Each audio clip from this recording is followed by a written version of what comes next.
By the middle of the 3rd century AD, Rome has fallen into a full-blown crisis. Barbarians prey upon the weakening borderlands, and civil war breaks out across the empire. It was a dangerous time, and it was a really tension-filled time because the Romans didn't know how they were going to organize their government to provide them the safety and prosperity that they'd grown accustomed to over the past 200 years of Roman peace. Desperate for answers, many Roman citizens looked to their ancient pagan gods to deliver them from the perils of war. But others find solace in a radical new religion, Christianity. Christianity in the middle of the 3rd century is the most rapidly expanding religious movement in the Roman Empire. There's still not a lot of Christians. I mean, let's not think in terms of more than a few 100,000. But it's a religion which is getting more visible.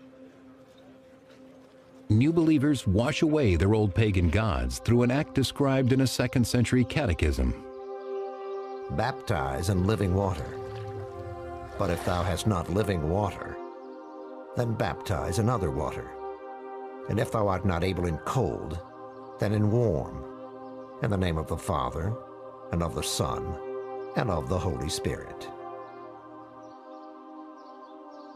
In this ritual of purification, Romans are born anew as Christians. Believing in only one true God, they reject the empire's traditional pagan religion. Christians are still trying to figure out how they are going to live successfully and faithfully in a world where they are still a small minority and the majority of the citizens of the empire are not Christian and indeed are believers in the traditional Roman religion with its many gods and goddesses. As outsiders, Christians must rely on the goodwill of the Roman emperor for protection.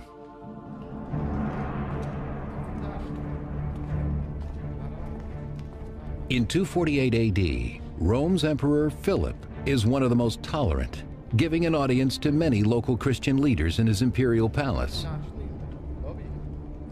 Philip was not a great traditionalist. He seems to have been open to discussion with a wide variety of different people, including Christians. He wasn't a Christian himself. That much is very clear.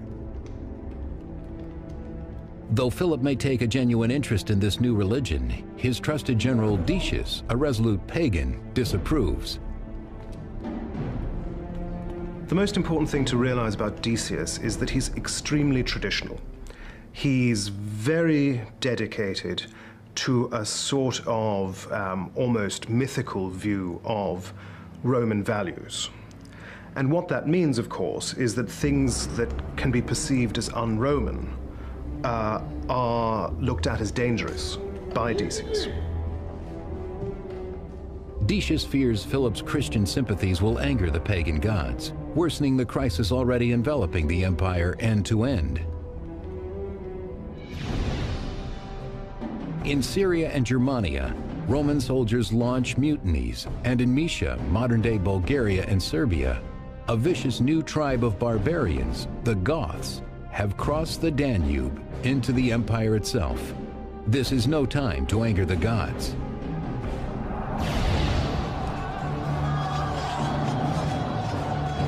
As the Goths pour into Roman territory, the imperial forces, led by Commander Marinus Pacatianus, must defend the empire against his new and savage enemy.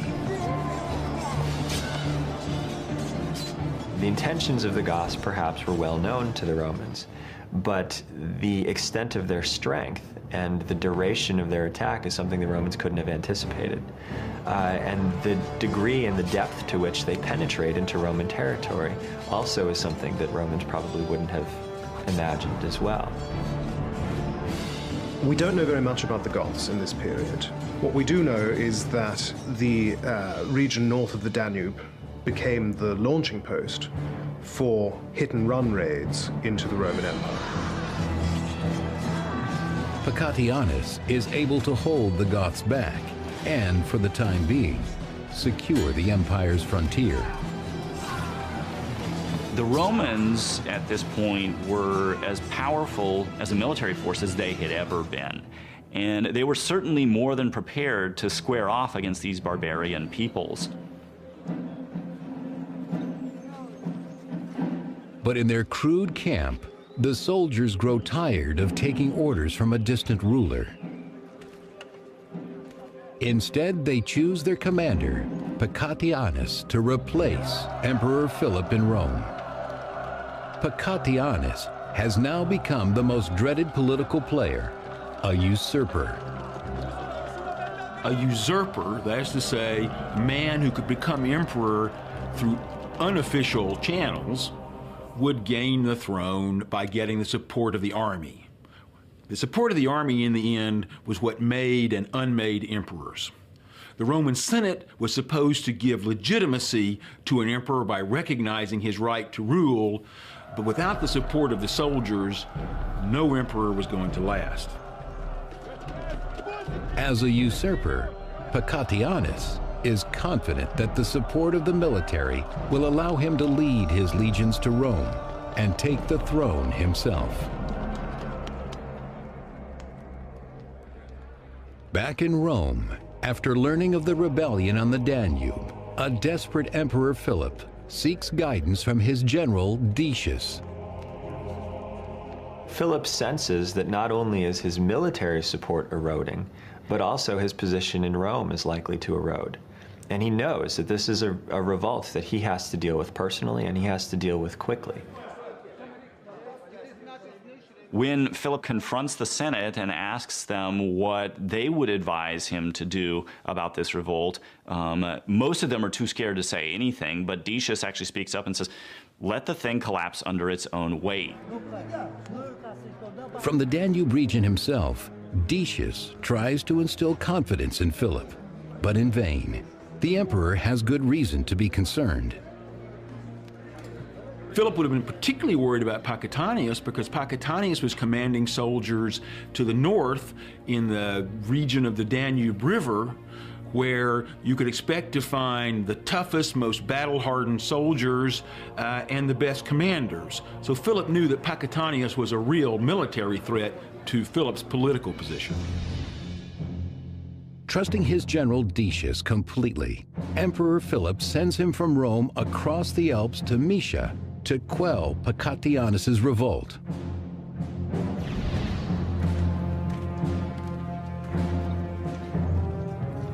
But even before Decius arrives in Moesia, mutiny breaks out among the soldiers of Pacatianus's camp. The region where Pacatianus had gained his support was under real pressure of attack from barbarians. Pacatianus hadn't been successful in keeping the barbarian attackers from ravaging the region where his army was from. Pacatianus's army wanted to win. Pacatianus says he's a relatively middling character. One source actually tells us that Pacatianus wasn't even a very high-ranking military official. Pacatianus is done in. He's killed by his soldiers. And that's the end of the little incident. On his mission to Moesia, General Decius brings his son Herennius, a young soldier in the Roman army. But when Decius arrives, he finds a camp without a leader and soon learns of Pacatianus's fate. Pacatianus's men got rid of him, I suspect, because they heard that Decius was coming to take care of things. And Decius was from that part of the Roman Empire. He would have been known as a tough, capable, local guy. Decius's claim was that once he had arrived in the Balkans, Pacatianus was overthrown by his own soldiers, who had then attached themselves to the cause of Decius. He was then left with a rebellious army that still didn't think that his demands were being met. With Pacatianus murdered, General Decius relishes his new role as leader. He and his son Herennius attempt to restore order to the orphan army.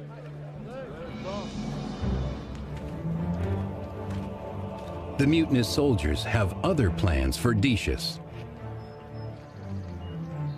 There are very few ways in which an army can actually make its voice heard if it feels that it has grievances. And the basic way that any army can do that is by mutinying, effectively in these cases going on strike. Demanding a ruler more capable than Philip of protecting the Roman frontier, the soldiers proclaim General Decius emperor.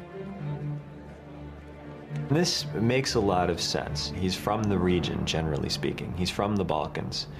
And so he's sympathetic to the plight of armies along the Danube.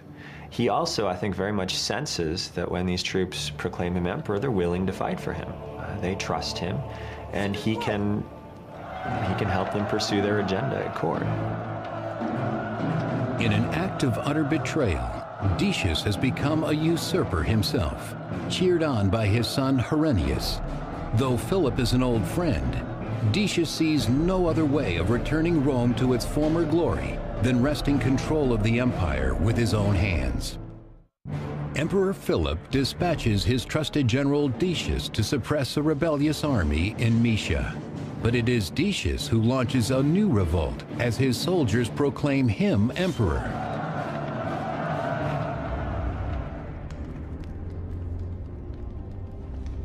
In Rome, Emperor Philip is enjoying his comfortable imperial life and expects nothing from Decius but news of the rebellion's end.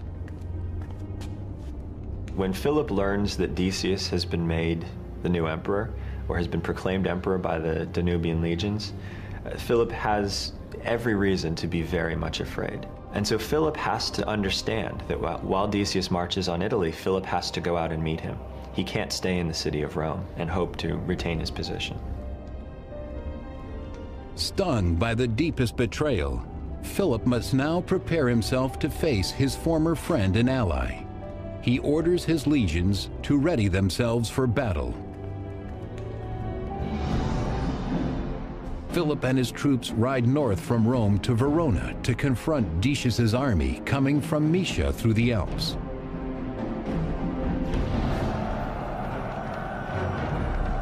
Emperor Philip and Decius meet in a bloody battle near the Alpine Pass. Once the armies on the Danube have declared him emperor, Decius is in a very powerful position and marches into northern Italy. Philip comes out to meet him. He has a very small army at his disposal. He has the sort of basic strategic reserve of the empire, a couple of legions in Italy, but he's heavily outnumbered. 6th century chronicler Zosimus records the day. The supporters of Decius, though they knew that the enemy had the imperial forces, still retained their confidence in Decius, trusting his great skill and prudence. The battle would sort of hinge on who would give way first. Morale was an incredibly important part of all ancient battles, but especially at this time when there are fewer soldiers, they're less well trained, and frankly, more susceptible to panic. Panic was the real enemy in an ancient battle. If your side lost its spirit, lost its cohesion, and turned to run, all was lost. Soldiers who had panicked and were running away could be picked off at will without any danger to the enemy. When the armies meet in battle, Decius wins a very easy victory. We don't have any precise details, but we have a pretty good idea of what the difference would be in the forces on the two sides, and we can see that Philip really didn't have a chance. In the Battle of Verona, Emperor Philip himself is brutally slain and his army defeated. Victorious, Philip's former general and confidant Decius is now eager to begin his reign as Emperor of Rome.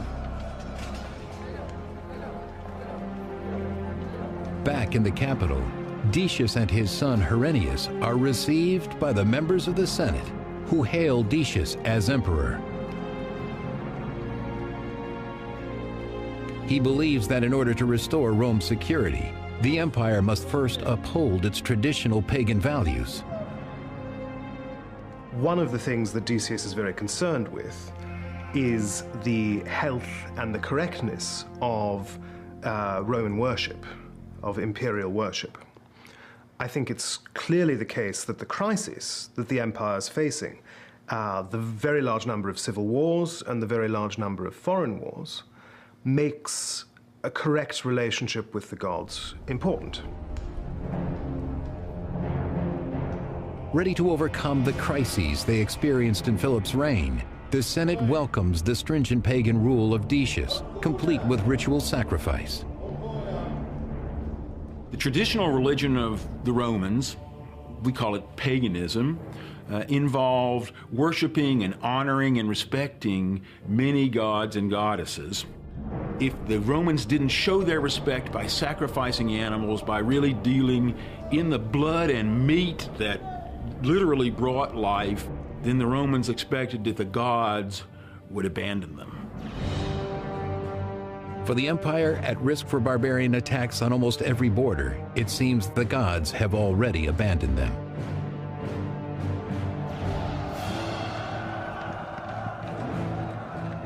The 3rd century in Roman history is often referred to as a period of crisis.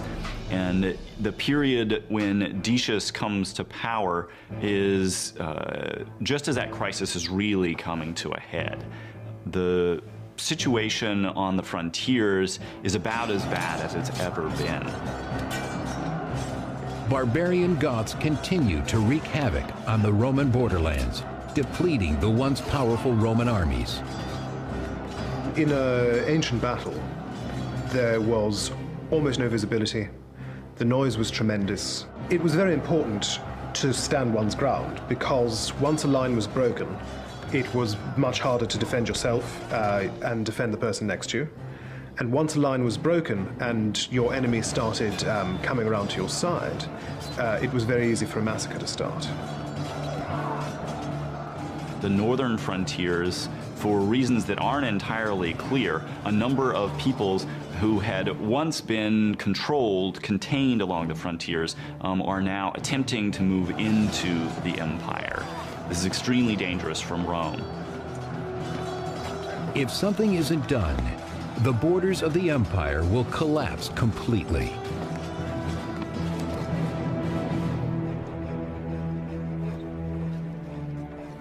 To start, new pagan temples are commissioned by Emperor Decius in Rome, hoping to appease the angry gods.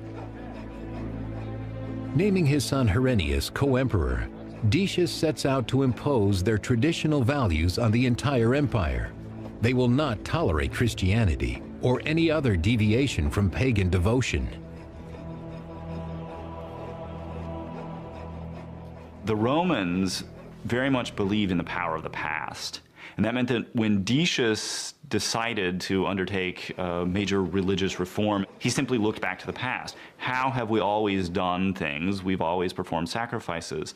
I'll ask the people to perform a sacrifice. In temples across the empire, all Roman citizens are required to follow Emperor Decius's decree and make public sacrifices to the gods of Rome. The central activity of traditional Roman religion revolved around sacrifice, which is, after all, involved with life and death, in the most immediate and even brutal fashion. You kill an animal and you cook it in order to show your respect to the gods and to literally share the stuff of life. For Romans, sacrifice was absolutely essential to ensuring what they called our peace with the gods. Emperor Decius demands that every Roman take part, regardless of religion. What he did was insist that every single person make the sacrifice and obtain a certificate that they had done so. He was able to use the tax system, the tax rolls, to make sure that you could bring everybody in, and you had to make the sacrifice in front of witnesses. Anyone who does not submit documentation proving their sacrifice risks imprisonment or even death. This created terrible problems for Christians. Do they simply do this? Do they make the sacrifice? Or do they refuse? If they refuse, what is going to happen to them? They're violating a direct order from the emperor. the citizens of Rome, Christian and pagan, await an uncertain future. After Decius slays Emperor Philip in battle, he sets out to strengthen the troubled empire against the growing Christian population. The pagan Decius and his son Herennius begin by issuing strict orders compelling everyone to sacrifice.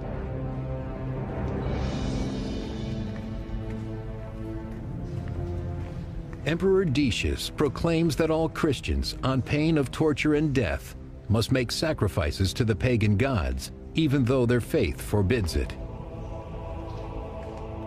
Christians couldn't sacrifice to the traditional gods without forsaking their religion and believing that they were doomed to eternal damnation.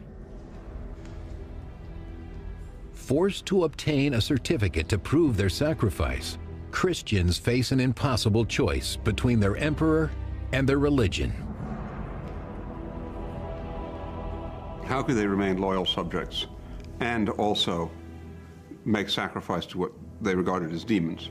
Some Christians find ways out of this. We know of Christians who paid bribes to obtain a certificate on sacrifice without actually having made the sacrifice. We know that other Christians did actually make the sacrifice. They can only hope that their God will forgive such transgressions in these difficult times.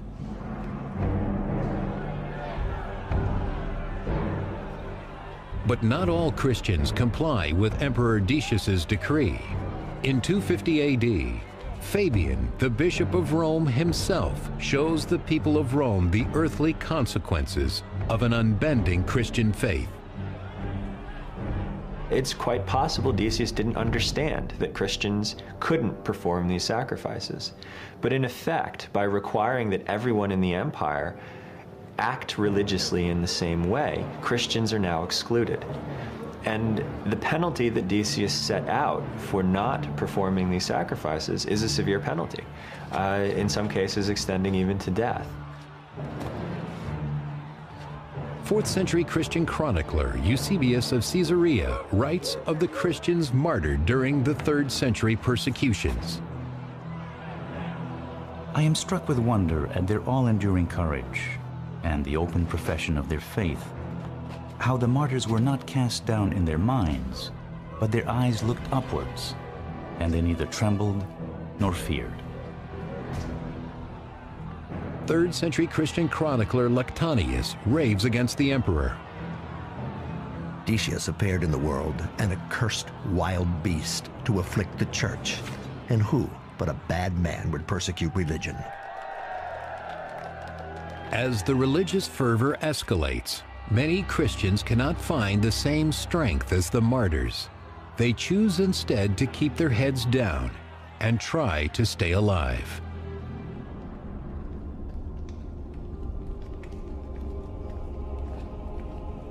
But in 250 AD, no one is safe from the scourge of angry gods, as a deadly, uncontrollable plague sweeps the empire.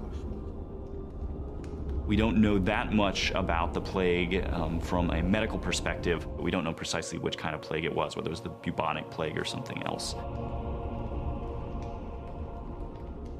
Not even the empire's most innocent are spared from the plague's blight.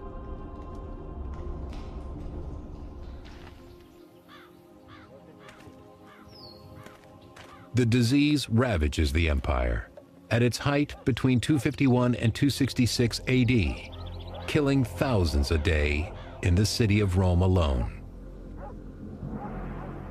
There were no really strong antibiotics. There were some plants, even onions have a mild antibiotic effect.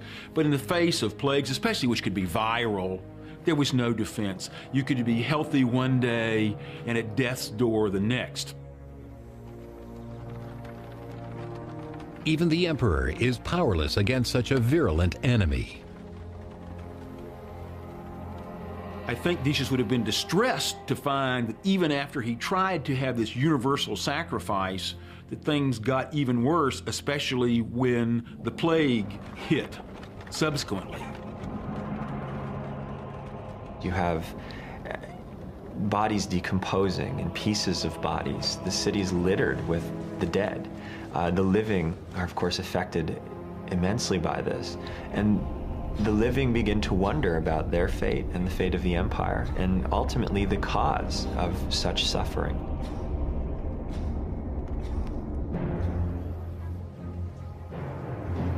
Across the empire, Christians fear for their safety as pagan Romans blame the outsiders for what they see as a divine punishment. They looked for a scapegoat, naturally, and one of the scapegoats that they found was the Christians, and it's therefore likely that the plague played a role in initiating the desire for a persecution.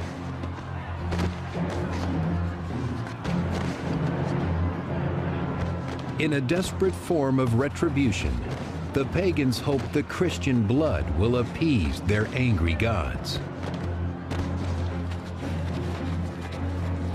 The locals decided to turn upon the Christians in their area, and they literally slaughtered their next-door neighbors, one by one, systematically, hunted them down, ferreted them out, put them on trial, and killed them. The persecutions weakened many Christian communities throughout the empire. Even the small Christian community of Ephesus in modern-day Turkey bears witness to the violence. 13th century chronicler Jacobus de Voragine records, "When Decius the emperor came into Ephesus, he sought out the Christians, commanding them to make sacrifice or to be put to death. Upon finding 7 Christian men who refuse his edict, Decius orders a cruel punishment depicted in both Christian and Islamic medieval manuscripts. Decius enclosed them in a cave, sealed with stones, so that they should die within its walls, out of hunger for lack of food." The legend has the 7 martyrs sleeping in the cave for 208 years, only waking when a Christian emperor rules over Rome.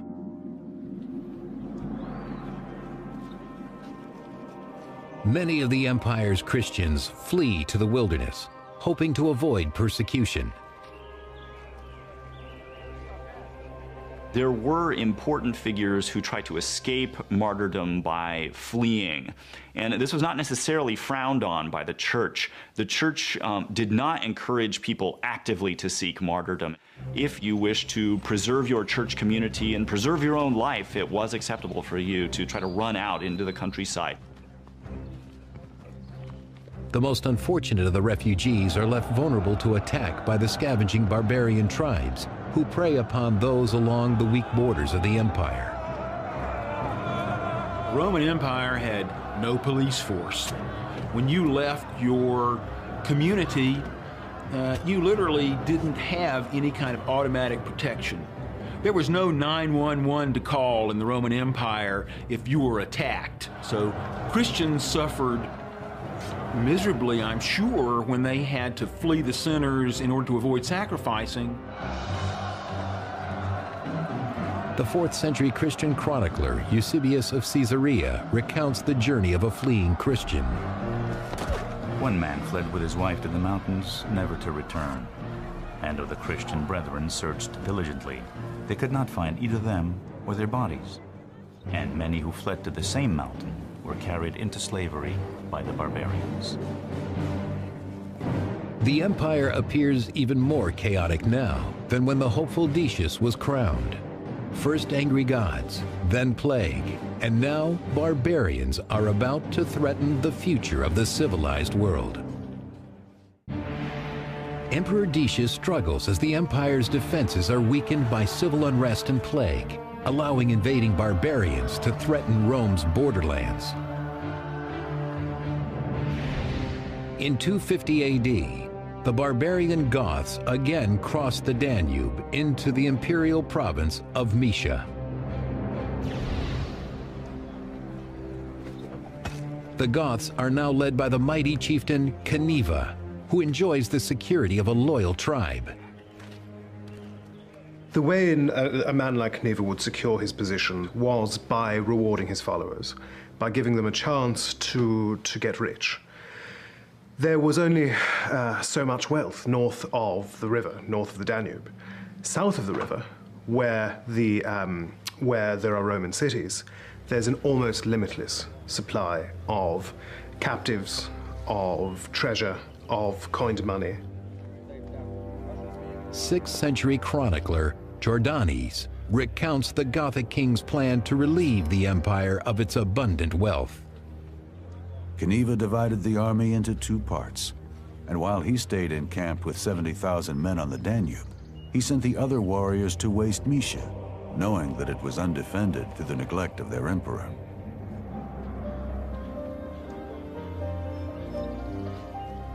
In the rural villages of Mysia, the Roman citizens have no warning before the sudden, violent attack of the Goths. This is a group that's very much devoted to plunder and probably also the seizing of captives. So Romans would have seen in this an incursion of a very large and well-organized group, very much determined to take whatever they could get their hands on and destroy what they couldn't take with them. One advantage that the Goths have, actually, once they get within the empire, is that there's an excellent road system along the Danube, which they know will lead them to the cities that they want to sack, so they can take the plunder back north of the river, and the chief will become a more famous and more powerful chief. With the Goths now raiding within the empire's borders, they must be stopped at all costs before they reach the heart of Rome itself. Emperor Decius quickly prepares for battle and takes no chances in planning his attack on the Goths. His oldest son, Herennius, will join him in Mysia.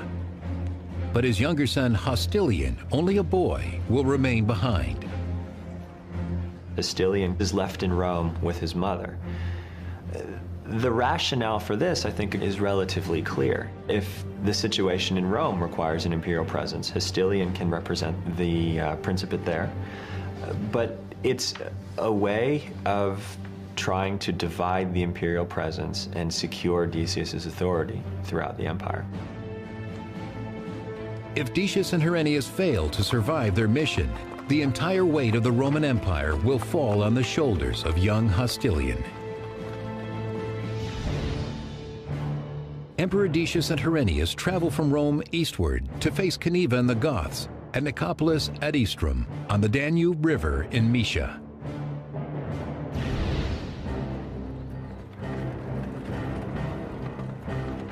Outside Nicopolis, the Gothic king Cniva and his barbarian warriors prepare to besiege the Roman city.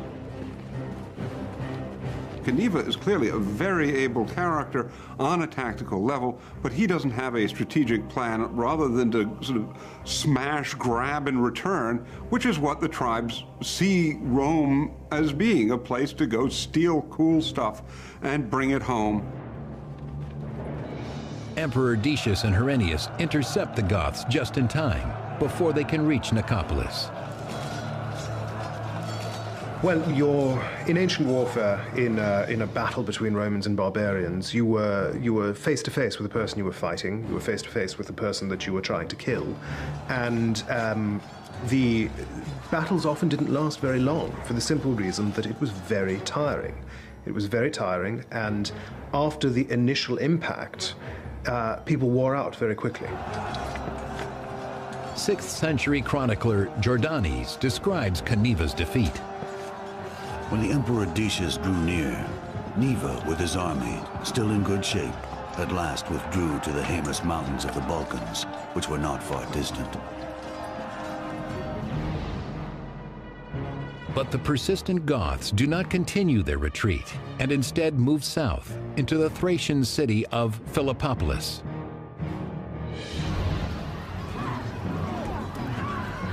The Goths terrorize the land surrounding Philippopolis, brutally abducting the Roman women to be sold into slavery. The Goths that erupt are a very well-organized force. Their king doesn't command a small war band. It seems that he commands a relatively large army of thousands. And this makes him different from previous Germanic invaders in the Danube region. So this is going to be a moment of profound fear. Cneva managed to besiege Philippopolis and eventually take it in ruthless fashion. He did this and killed, according to one source, as many as 100,000 people in the process. But despite his campaign, Cneva finds an unlikely ally inside the city walls. Titus Julius Priscus, an ambitious Roman governor who would prefer to be emperor. Cneva lures Priscus into making a traitorous pact. He allows Cneva into Philippopolis in exchange for barbarian support against a shared enemy, Emperor Decius. Both Priscus and Cneva had the goal of bringing down the Roman emperor. Priscus from the inside, Cneva from the outside.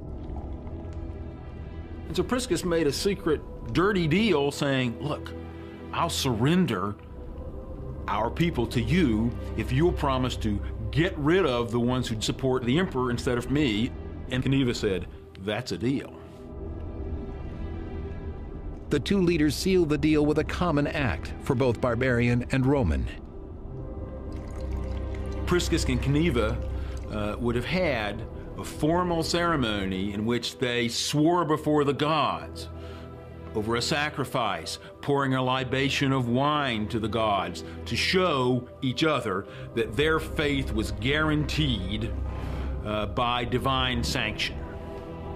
In this case, Cneva was lying. Priscus will learn soon enough it's all a ruse. The Goths take what they need, supplies and captives, and brutally dispose of what's left. Emperor Decius has driven the Goths back, but in 250 AD, their king Cneva tricks a Roman governor into surrendering his city, provoking a face-off with Decius and his imperial army. After the Goths plunder and desert Philippopolis, Emperor Decius pursues the fleeing King Cneva northward to Abritus in Roman Moesia.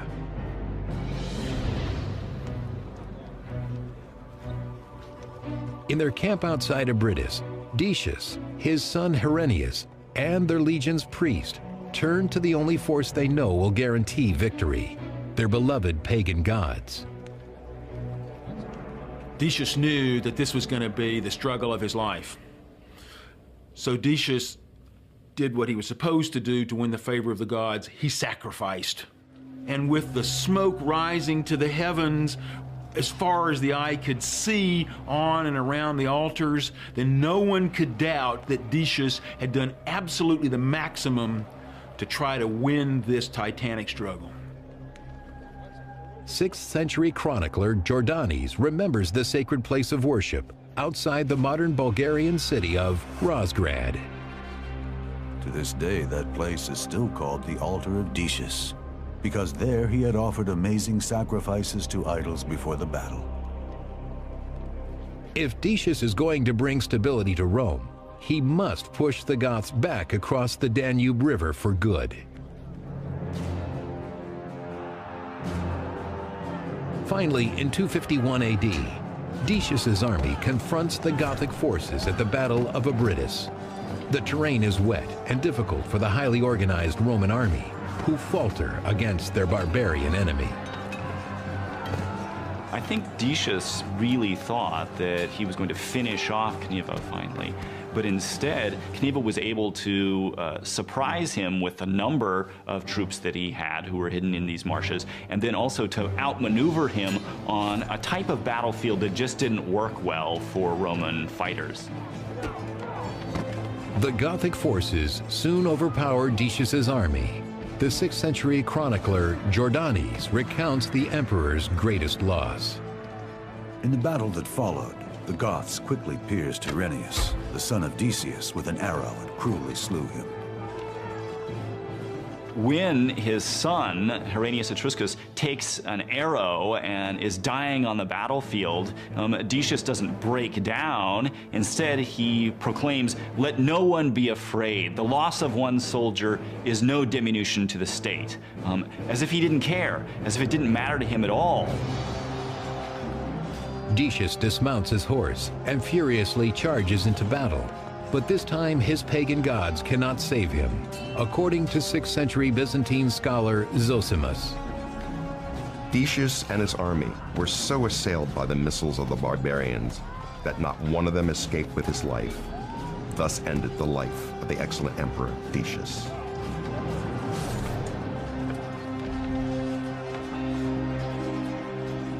Decius is the first emperor in Roman history to be killed by a barbarian army. It's a moment where the Roman Empire probably seems to its inhabitants to be beginning to careen out of control. And the loss of an emperor, especially one who seems to be as effective as Decius, in this sort of circumstance, has profound implications. It must contribute in a very significant way to a loss of a sense of security that the Romans would feel. Though some say the emperor's body is never found, the 4th century Christian chronicler Lactantius describes Decius's ultimate end. Stripped and naked, he lay to be devoured by wild beasts and birds, a fit end for the enemy of God.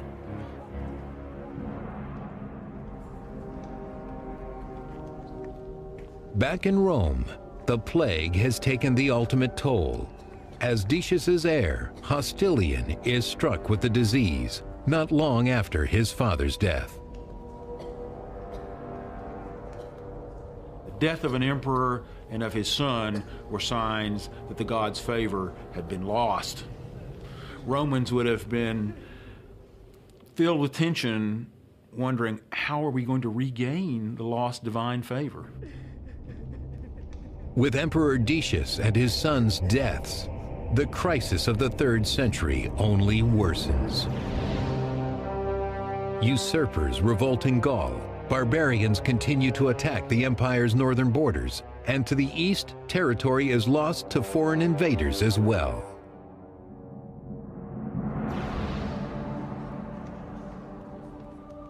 Yet Christianity continues to grow, despite an increase in persecutions. Decius's experiment with persecution was a failure. In the decades that follow, there's only one other sustained attempt at persecution, and then for more than 40 years, the Christian Church is allowed to grow at its own pace. Eventually, over 100 years later, in 380 AD, Christianity becomes the official state religion of the Roman Empire, an apt reward for their faith and courage, according to 4th century chronicler Eusebius of Caesarea. Anyone who examines the events of history will find that all those who have acted on the side of the righteous and the just have tasted the sweet fruit of success.